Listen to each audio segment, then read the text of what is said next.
Peace, Boogie Down Botanicals, and this video is about elderflower.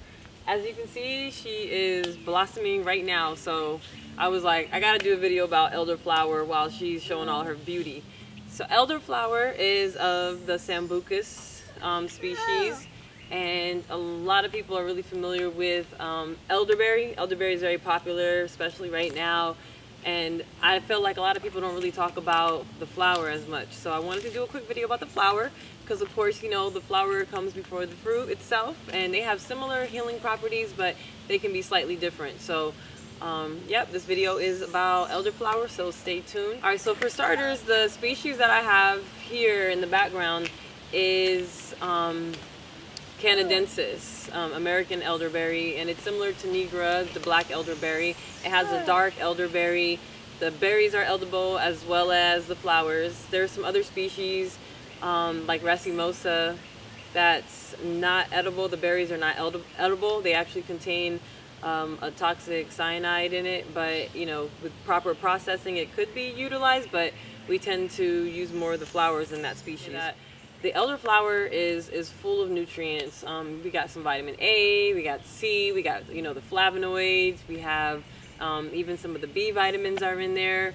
Also, it's a very cooling herb. And when I talk about herbs, I like to focus a lot on the energetics of the plant, not just the physical constituents that make up the chemistry of the plant. I like to call it herbal energetics. It's like, let's say we have a person, right? You know, if you have a human being, most likely there's certain aspects about that person that you know are going to be there. For example, you know, let's say we meet Bob over here, you know, he most likely has a heart that beats, right? As a human being, he has, you know, his skeletal system.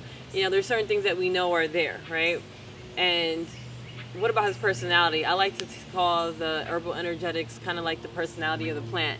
Kind of tells you the nature of it. And elderflower is a very cooling herb. So first and foremost, let's think of some conditions where, you know, that tend to be hot, where cooling could be used, where cooling would be necessary to help balance, you know, some type of ailment. First thing that comes to mind is fever, right? So fever, the elderflower is one of a great fever remedy. It's actually considered a diaphoretic. Diaphoretic means, you know, to help bring down the fever. It doesn't suppress the fever, it assists the fever. It actually helps you sweat, number one. It increases perspiration.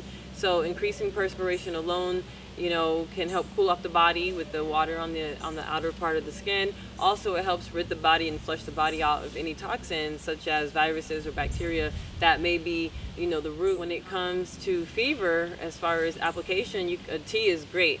You can use a tea. It's a big remedy that I use for children. So if you're in a situation where you can't give the tea because, you know, the child may be too young, what you can do is you can actually make that tea and you can create a sponge bath and sponge it on them, and that can help bring down the fever as well. So it's a wonderful remedy. It's very effective. It's one of my staple items, obviously, because it's available here. You know, it's one of my babies. So so cooling, let's think about some other situations where cooling could be used. So it also can help cool the kidney channels because it's not only is it a diaphoretic, which increases perspiration and helps bring the fever down, but it's also a diuretic, you know, so it makes you pee. So basically it's making you pee, it's making you sweat, and it's helping you get rid of, you know, helping flush the body. It's good for helping flush the blood, just all the fluids of the body. And, you know, maybe think of like a UTI, urinary tract infection, where, you know, it's burning and it's a hot condition. So that elderflower can really help soothe that area, can help you know, cool that down as well. So that's a great application. In any situation where you can think about where there's some type of infection, hot, heat infection, boils or whatnot. One thing that I really like about the elderflowers is you can make a poultice out of it. A poultice is pretty much, you know, when you get usually fresh herb and you just mix it up with either some spit or some water, make a mushy-like substance or a mushy-like consistency, and you place it right on like a wound, for example. And, you know, you usually wrap that up and it's beneficial, and you can, you know, apply it in that way. But it's really good also for like colds. It's good for flu, similar to the elderberry, right? Elderberry is like a really big flu remedy. Elderflower is beneficial for these things as well. You know, it's loaded with flavonoids, especially the flavonoids that are really good for helping with people who have allergies. It's full of pollen actually. And pollen is very nutritional. Pollen is, really good for the body. In addition to the pollen, it has a natural yeast, and you can actually use the natural yeast on the elderflowers to ferment things, such as you can make elderflower kombucha, for example. It's a little mixture of some honey usually. It's an infusion of elderflowers with some added honey and maybe some lemon and different things, and using the actual yeast from the elderflower helps ferment that as well. So we'll have to do some recipe videos definitely coming. As you can see, I will be doing harvesting throughout the week, throughout the springtime, because springtime is when they bloom. Sometimes we get some blooms in the fall, but the biggest bloom is going to be right now in the springtime, and then usually the berries come in the fall or at the end of the summertime. So yeah. And also when harvesting them, you want to just get the flowers. I'm going to do a little short clip on the harvesting as well when I do the video on some recipes, because I think that's really important. So when I actually do the harvesting, we'll do that as well. So yeah, that's elderflower. Now let's talk about some magical aspects of elderflower, okay? So come on, let's go take a closer look at her.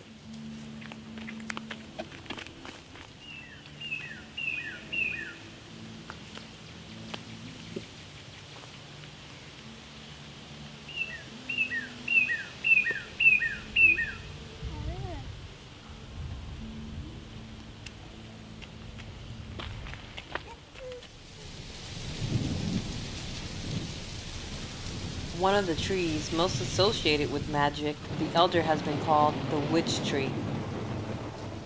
Crowns containing elder twigs are said to facilitate clairvoyance. Elder has been associated with ideal transitions from the physical to the spiritual realm, and because of the symbolism, she has traditionally been included in funerals and cemetery landscaping. To bless an object for magical use or to bless an interior space for magical work, elderflowers or an elderflower infusion would be an excellent ally. To make a wish come true, use a fresh cut elder stick to draw a circle in the dirt all around yourself and stand inside the circle while making your wish or prayer. First and foremost, make sure to respect the elder, offering it an offering of gratitude. Like a dog without a bone, an actor out alone, riders on the storm. There's a killer on the road, his brain is squirming like a toad. Take a long holiday,